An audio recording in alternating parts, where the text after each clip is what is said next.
Social media پر viral video میں مسجد نبوی میں موجود یہ بزرگ کون ہے؟ حقیقت سامنے آ گئی۔ Lahore daily Pakistan on line یا سعودی میڈیا پر پچھلے کچھ روز سے سفید پوش نورانی چہرے والے ایک بزرگ شخص کی ویڈیو بہت تیزی سے وائرل ہو رہی ہے، جس میں وہ مسجد نبو میں چلتے ہوئے دکھائی دیتے ہیں اور زیارت میں مصروف ہیں۔ ان کے بارے میں اب وہ معلومات سامنے آ گئی ہیں جسے جاننے کے لیے ہر کوئی بے چین ہے۔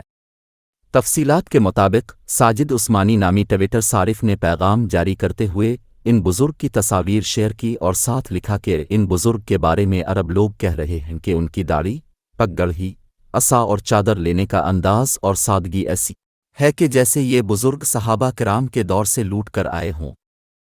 تاہم جیسے ہی یہ ویڈیو سوشل میڈیا پر وائرل ہونا شروع ہوئی تو ہر کسی نے اظہار خیال کیا، اور اسی دوران ایک پیغام ایسا بھی آیا جس میں بتایا گیا کہ ان بزرگوار شخصیت کا تعلق پاکستان سے ہے۔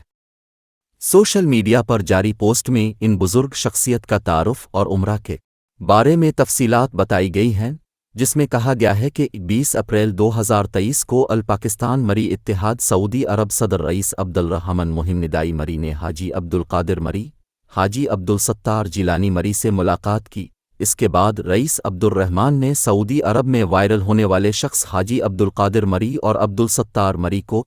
عمرہ کی سعادت حاصل کرنے پر مبارکباد پیش کی۔ اس کے بعد اپنی نگرانی میں انہوں نے حاجی عبدالقادر مری کو واپس ملک پاکستان جانے کے لیے جدہ ایئرپورٹ کے لیے رخصت کیا۔ ایک اور ٹویٹر صارف نے ان بزرگ شخصیت کا تعارف کرواتے ہوئے کہا کہ چند سیکنڈ کی ویڈیو کلپ سے عرب میڈیا پر وائرل